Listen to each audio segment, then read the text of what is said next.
E aí, galera, bem-vindos de volta. Então, a gente está na segunda aula do nosso mini curso de Overleaf. Já peço com antecedência desculpas se vocês ouvirem alguns barulhos da rua, tá? Meu microfone não é muito bom.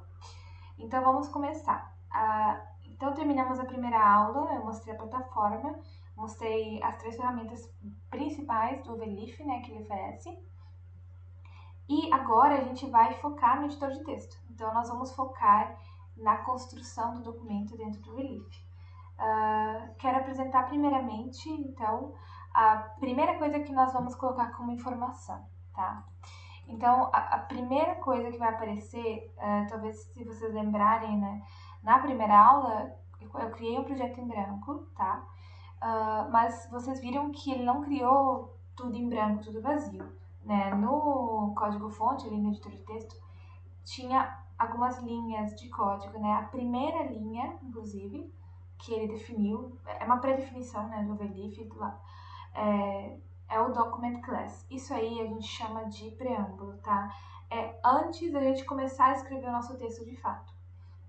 Então, o que é o preâmbulo? O preâmbulo, ele vai ser essa linha aqui, que é o document class, e vai conter informações do tipo de documento que a gente quer e alguns detalhes de configuração, tá?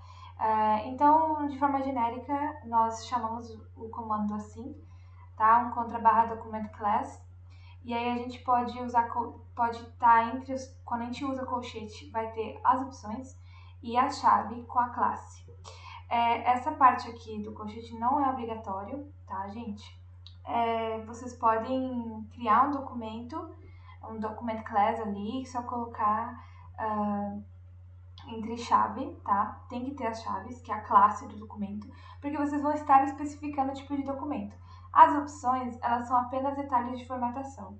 E vocês colocam ou não colocam. Se não colocarem, vai ter as pré-definições próprias do Overleaf mesmo, tá? Então aqui a gente tem alguns exemplos de classe, tá? Que são os tipos de documentos, como eu já falei. Article, que é para artigos, report, que é para relatórios, letters, standalone, book, são alguns, existem vários, tá? E o Beamer para apresentações. Isso que vocês estão vendo agora é um Beamer, tá? Para criar apresentações de slide, né, no Overleaf, a gente utiliza a classe Beamer. Tá. Documentos gerais, geralmente nós utilizamos o article, tá?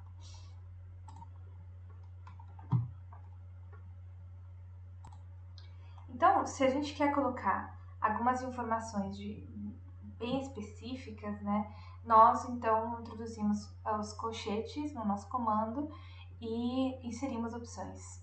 As opções elas envolvem diferentes informações, como tamanho de letra, tá? Tipo de papel, orientação da página, 2 colunas. Tem também configurações para equações, para impressão do documento. Aqui eu só trouxe essas 4, que são as mais comuns, assim, e que talvez, né, as pessoas vão usar mais. Então, o tamanho da letra, geralmente a gente coloca assim, 10 pt, 11 pt ou 12 pt. No caso, se a gente coloca no começo, né, no nosso preâmbulo, ele vai definir como tamanho standard, né, o tamanho ali comum, geral, do documento, é um desses valores. Só que depois vocês vão ver que durante a nossa escrita nós podemos mudar o tamanho, tá? De algumas frases específicas ou do texto inteiro, é a nossa vontade.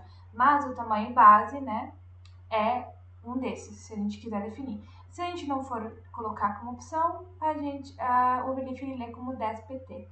O que é pt? São pontos, tá? É um tipo de medida e é aproximadamente 0,35 milímetros, tá? Um ponto equivale a 0,35 milímetros. Outro tipo de opção é o tipo de papel, então definir se é um papel A4, papel A5, papel de cartas, entre outros tipos também.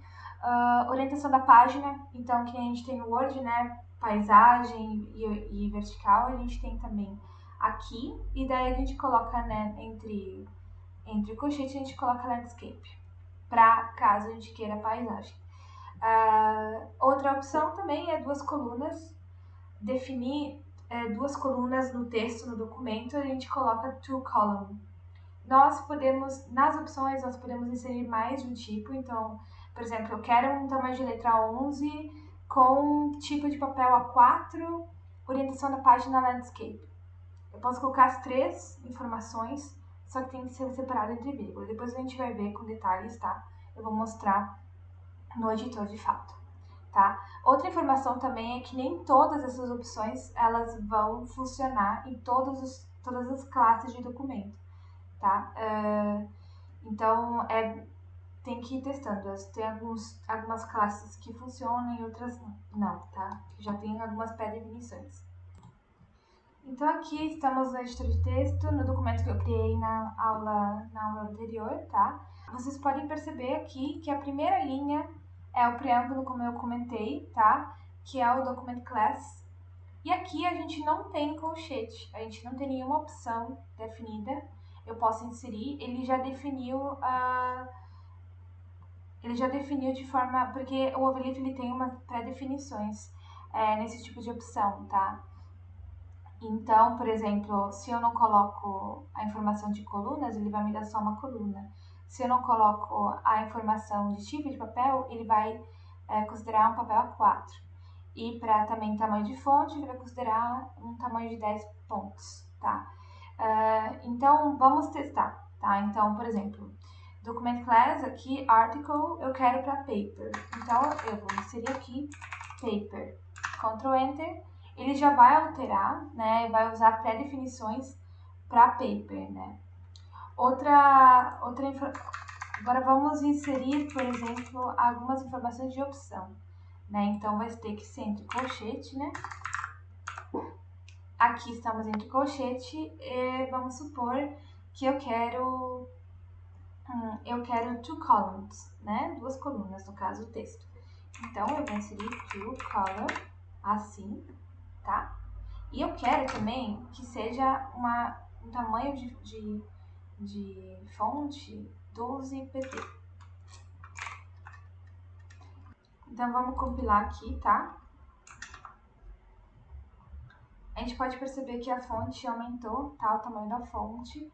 E que ele transladou mais para a esquerda, né? Porque é para caber duas colunas aqui no texto. Claro que aqui a gente não tem como ver, porque só tem uma mini frase, então não vai aparecer duas colunas, né? Na hora que a gente for escrevendo, daí ele vai dividir o texto em duas colunas, tá? Então, essa é uma das partes do preâmbulo, tá? A segunda parte também são os pacotes. Aqui embaixo, por exemplo, a gente já tem um pacote que já foi predefinido quando eu criei o projeto em branco, tá? Que é o próximo tópico.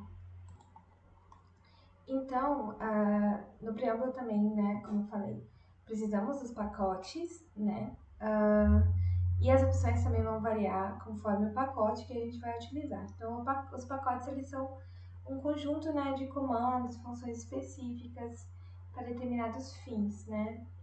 Então, a gente também vai ter um comando específico, tá, que é esse aí, evidenciado aqui, né, destacado, que é o use package. E aí, mesma coisa, tá? Entre colchete a gente vai ter as opções, que são opcionais, tá? A gente não precisa inserir as opções se a gente não quiser.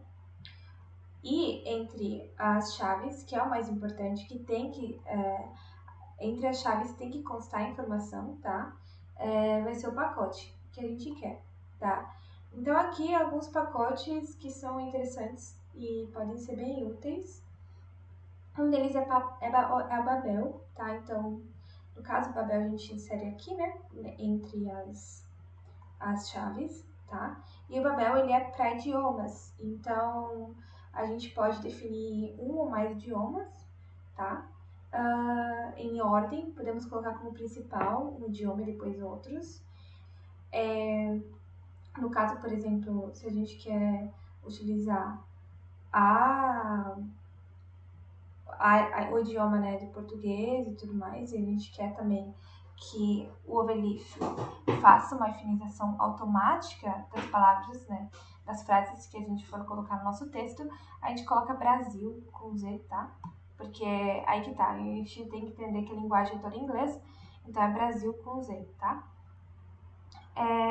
Outro exemplo é o input enc, que no caso seria input encoding.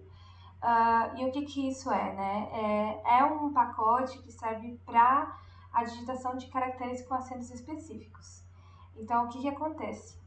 Às vezes a gente vai se deparar em alguns momentos que o editor de texto, por exemplo, ele não vai identificar aquele acento específico. E a gente tem que utilizar comandos específicos ali da linguagem do LaTeX para que ele leia, né, aquilo como um caractere. No caso do input encoding, é um pacote que faz com que isso não seja necessário, com que não seja necessário a gente inserir mais comandos, né, para que o Belief leia aquele comando, aquele caractere no caso, tá? Então, um dos principais, que é o mais utilizado, é o que eu sempre utilizei, o que mais se utiliza, assim, é o UTF-8. Então, a gente coloca o UTF-8 como uma opção, né, para especificar o tipo de encoding que nós queremos, tá? Outro é o AMSIMB e o AMSMath, que são dois, e no caso eles são para comandos e caracteres matemáticos especiais, algumas simbologias para algumas expressões e equações específicas. É importante que a gente insira esse pacote, tá? O que acontece se a gente não inserir o pacote? O Overleaf não vai conseguir ler o comando, ele não vai entender, tá? Então, porque é isso, tem alguns comandos específicos que só inserindo o pacote a gente vai conseguir fazer com que ele entenda, né? Outra é o Graphic X, né? X, que como o principal objetivo é para inserir figuras no formato PNG, tá? Dele ler o formato. E outro que é bem interessante é o ABNTeX, que é para escrever seguindo as normas da ABNT. Então ele já tem as configurações ali quando a gente insere o pacote, o que já facilita muito, tá? Então, apenas voltando aqui no nosso exemplo, só para mostrar para vocês como é que ficaria. Aqui ele já pré-definiu também, quando eu criei o projeto em branco, ele também já inseriu o pacote, tá? Que é esse aqui, o de encoding, né? Então, ele já inseriu entre colchete o TF8, que é o principal, como eu já falei, e entre chaves, que é a informação mais importante, que está sempre entre chaves, o input encoding, tá, gente? Então, essa primeira parte da aula 2, né, tá no fim. Então, eu espero vocês na segunda parte, tá? Onde a gente vai ver alguns comandos básicos e alguns modificadores de texto também. Espaçamentos, né? Como a gente vai espaçar as frases, né, no texto. E também capítulos e seções, tá? Então, até a próxima aula. Muito obrigada pela atenção.